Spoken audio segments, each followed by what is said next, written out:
take my off mask your mask. It is COVID time, I know. Deborah. But you and I, we are always together, so take it off. Where'd you go yesterday? Oh, take it off. Please take it off. Welcome to Your True Voice. Welcome. Thank you for joining us. This, of course, is Deborah Bonner. I'm Clotilde Bonner Farkash, and we're excited here to talk to you and answer some questions that you might have had from You the have last questions time. there? Hit it. What are some of the questions that might have been said? Let's see. She can. Last time. Plus, you're so much cuter without that mask. You know what? That's a mother for you, isn't it?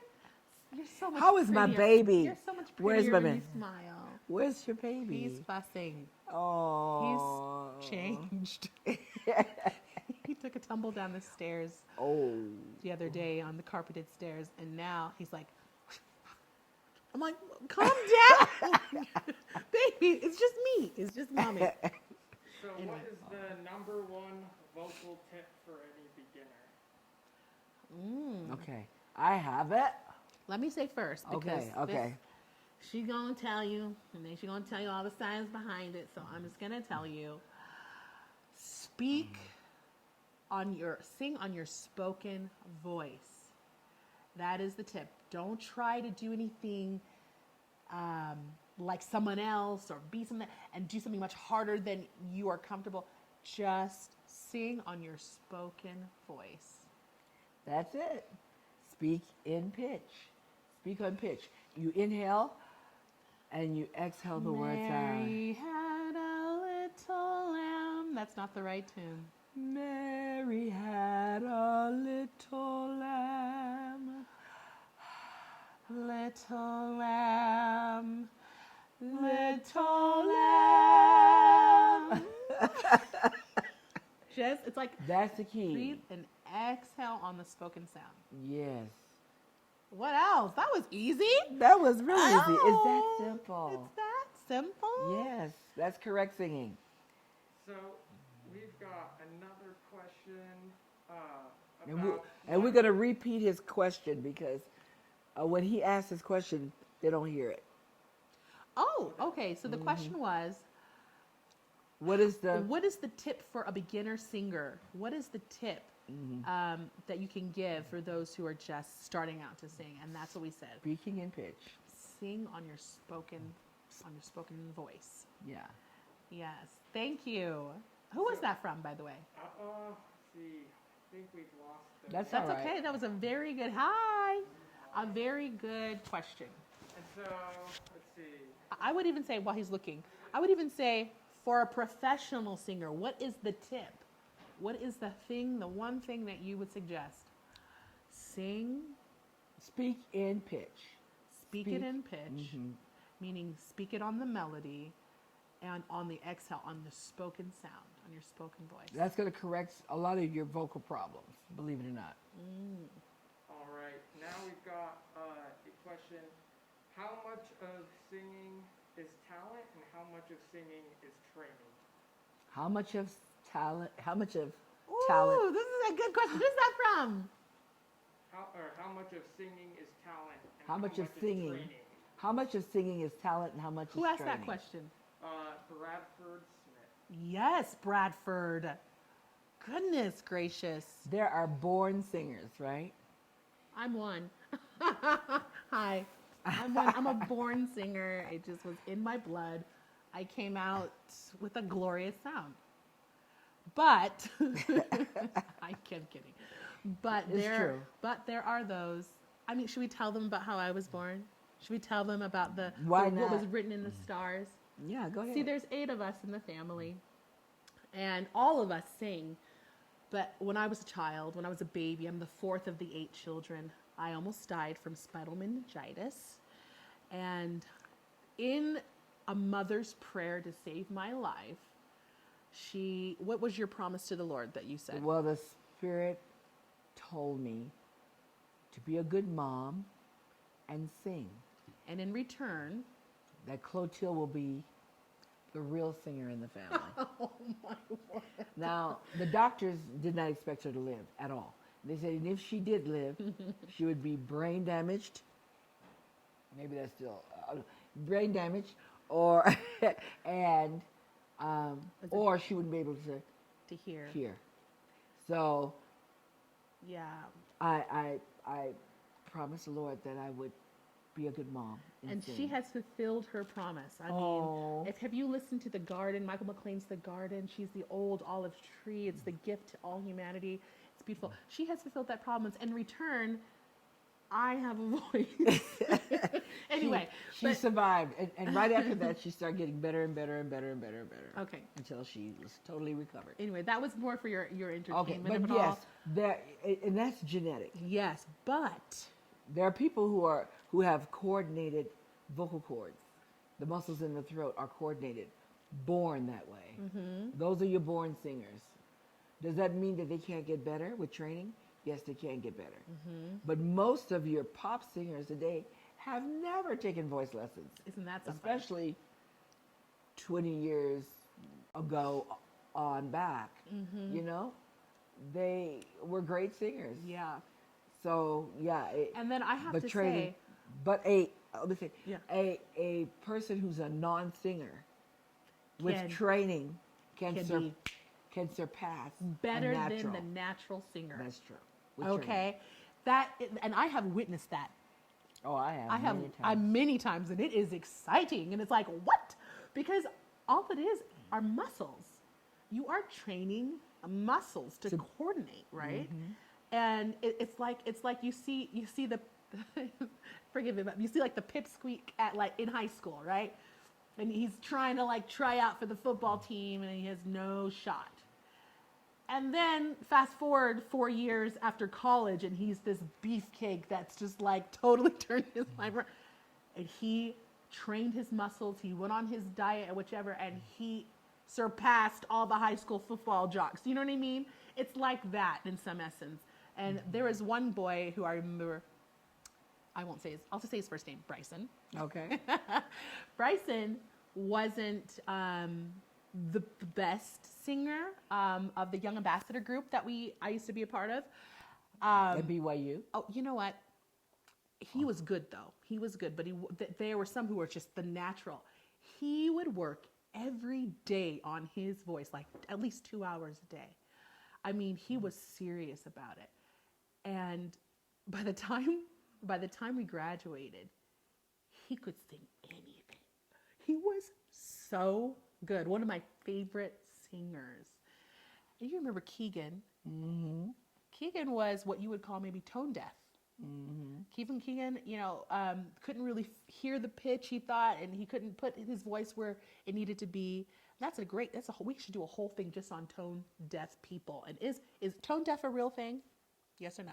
Out of the thousands of people I've trained, I would say no. So, And so the reason that they sing off pitch is because the muscles are not able to do what the brain is telling you to do. because it's not coordinated. Simple as that. But he took like religiously from us, from you, from me, from Younga.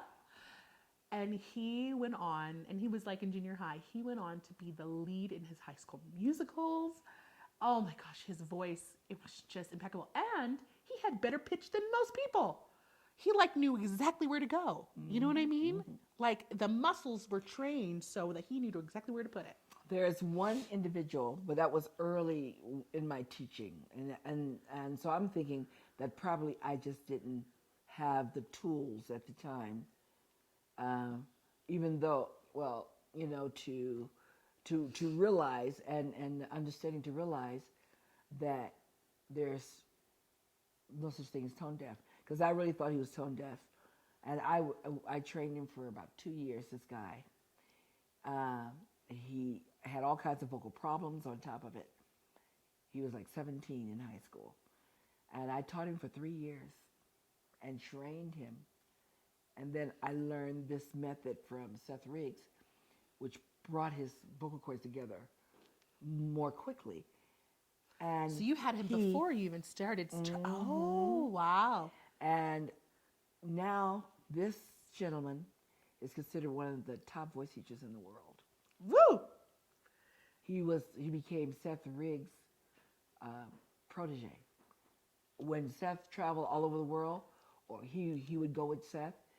He would send this young man to European countries, opera houses. He would work with them.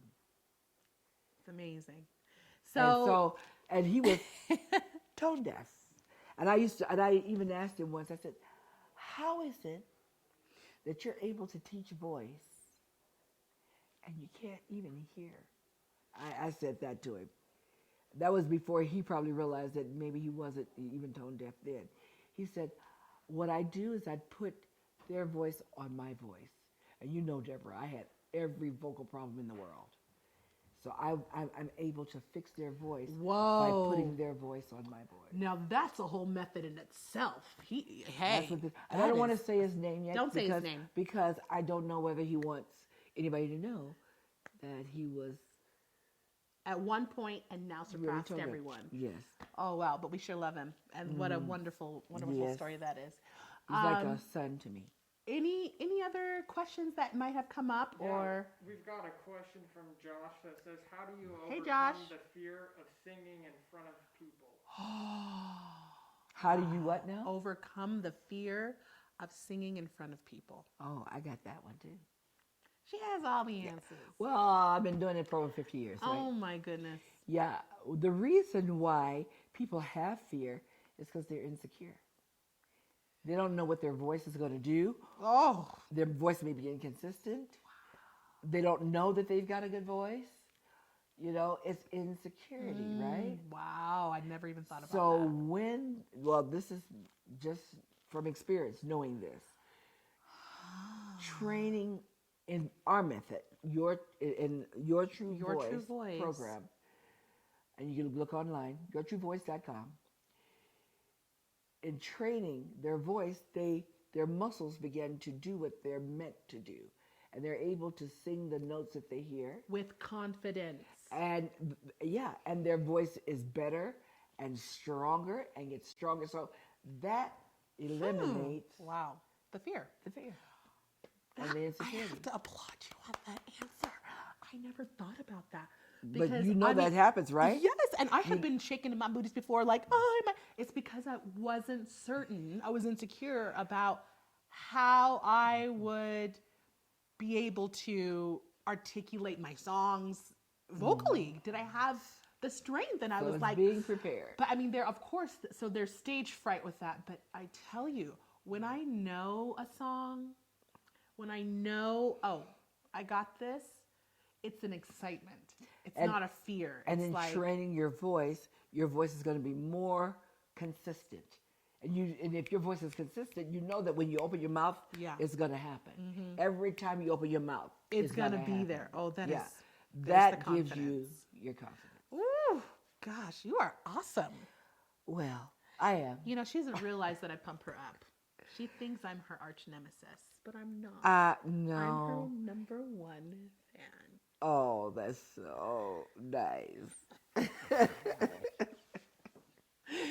Oh, I love that question. I really do. Next question. If there's one more question, we can answer, but then don't we have a gentleman but here? it's at the end. We're there.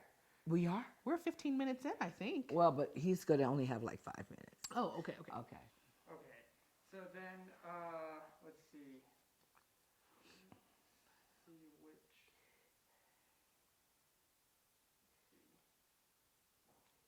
And if you have questions now, just ask Feel them. free to ask them. Absolutely.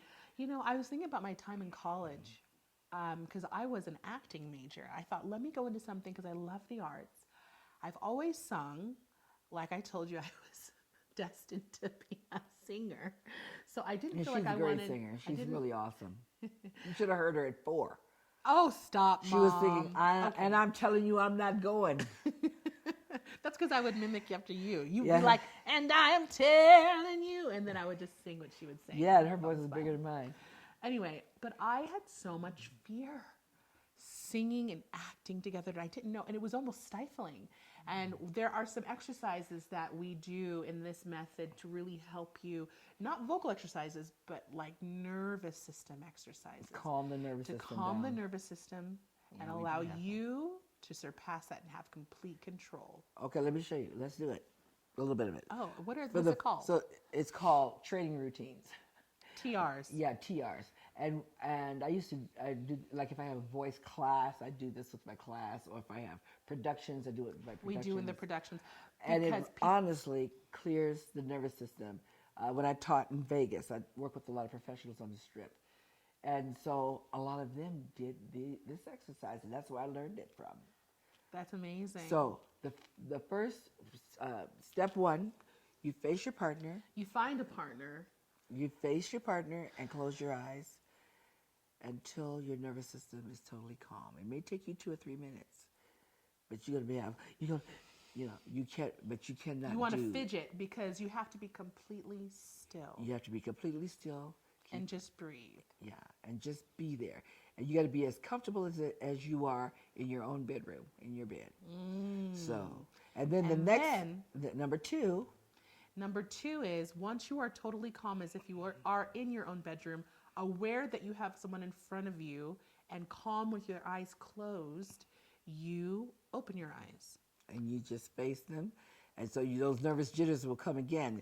Because you're now facing someone, you see them, and so you're going to want to start smiling or laughing from but you just the can't. exchange. You have to train yourself You not to. remain calm and find that stillness as if you were in your own bedroom and breathe. And then once you're at that point, then you do this last one is called bull baiting. You try to get your partner to react. So they would do something to get you to react, and you must remain calm. And they do this without trying to touch you, for example. Yeah, you can do anything to them. You can say anything, but you can't touch them. Right. So if she was still and she was looking at me and I could do anything I wanted except for touch her, I would say, "Hi, I'm Deborah Bonner. Excuse me, I have allergies. It's not COVID, it's allergies. Achoo!" But I can't smile. I gotta, and then I have to do it again. So you have to do it again until she remains totally right. And whatever got them to respond, you do that same thing. Relax. Hi, I'm Deborah Bonner. Oh, excuse me, I have to sneeze. I have allergies. It's not the COVID. Achoo! Pass. And then I bull bait her. Right. We're not going to do that right now because we're out of time. Yeah. But that is the exercise in a nutshell. And then you would be astonished as our students jump up and actually start performing and what they're able to do because they don't feel that fear. Okay, let me tell you one short story if I can. I'll make it short. How many minutes do we have left? We've got 11 minutes. Okay. So when I lived in Vegas and I had all these kids, I had 8 kids. Well, at the time I probably had 6. It was a singing competition at the Sahara Hotel. It was televised. And I had gone through the whole process, from the beginning. And, you win that competition. You go to another area of the city the next week and you compete with the winners of that. And, it's like a tournament. Yeah, Go on. So at the very end, and I was the voice teacher in Vegas. I taught a lot of the professionals on the Strip. I was like, and so I did my drill, and of course, even during those times when I had to compete, I would do the drill before I go out, and so I was in total control. And there were some episodes that happened during those times too, like. But that's not part of the story. But it was at the Sahara Hotel, televised. I had on my African garb. It was long and flowing, and I had this big head tie on. She was gorgeous. And I had, but I didn't have time to do my hair, so I braided my hair in a lot of little braids. I had a lot of little braids under it, but you couldn't tell because I had on my big head tie and gala, and so it was just between me and another girl. Get to it. I'm dying. Please don't tell me. And so I started singing, and after the end of the song, the Sahara Hotel erupted. It just roared. Whoa! I'm like, I'm going to win this. It was for $10,000. And I said, I need that money. So I am going to do a curtsy, a big curtsy, and I did, and they. So I walked across the stage, and I did another curtsy. And I walked all the way across the stage, and I did another curtsy. They were still applauding, and I came to the middle, and I said, "I will do one last grand curtsy," and I curtsied, and I could Headdress. it started tumbling off my head. This was national TV, and it was like it was in slow motion, and there was nothing I could do. I couldn't So stop what it. did you do? Were you And at so my hair, I was holding my turban in my hand, and my braids were like sticking out everywhere, and people were applauding. Then they stopped, and then they start laughing. And I was deaf. I was like mortified, but I had done the drill, and I've been used to doing the drill. So I said, I got to think this through. What can I do? So I took the turban and I did like this, and it was a long piece of cloth, and I twirled it, and I started marching across the stage, and they just roared and applauded me, and I walked back across the stage, and they applauded me, and I walked off doing this with my hair like that. Did you win? And when I came back out, when I got off the stage, let me finish. I got off the stage. I just broke down and cried. No, I didn't win. And I'm like, oh, it's because my turban came off. Well, one of the judges I met like 5 years later, he was he had this record label, and I began to work for him, and I became vice president of his record label. 30 seconds left. And I asked, I said, you remember me? You know, I auditioned for you. Oh, that was you? Oh, yeah. You were incredible, blah, blah, blah, blah. I said, then why didn't I win? I said, because my turban came off. He said, no, that was incredible. That's not, no. You know, so it wasn't because of my turban falling off. Do you remember why you didn't win? Yes. Well, we don't have time This for girl, no, this. I'm going to tell you why I didn't win. There was a girl about 21 years old, and I was about 35, 37, right? This girl, she had breaks in her voice. I'm like, how did she even get to this point? But that girl, she performed her butt off. She sang, and she laid, her back was on the floor, and her feet was up, and she was kicking her heels and singing, and got on her knees and cried out, and you know. So there was no beating that. Her performance beat my voice, and I'm like, this is supposed to be a singing competition. But it's never a singing competition. It's never just a singing competition. It is a whole performance. And I just want to pull it back to the fact that when you are performing, if you are in control, you can do anything. If you are calm, you can do anything. And you don't have any inhibitions, you can do anything. Like that girl. She had no inhibition. She was acting crazy on that stage. And she won. And she won. So you could go ahead and finish it while I go get my person, Go okay? get your person, yes. Here you go, dear. Well, we are full of stories today. We are full of stories. And if we're just going to take a quick moment, she's going to come back and sit here, and I will pass the baton on over to this gentleman. Go around this way. We have a guest today. His name is Monty. And I'll just let him tell you a little bit about him and what he's wanting from me. And we'll hear him sing a little something, something. And he will be someone who will periodically come and sing for you so you can see how this technique works. Boy, I'm putting myself on the spot, right? Okay. Hi, Monty. Hey, how are you? Okay, good. So, no, he stays with us now. So he doesn't need a mask.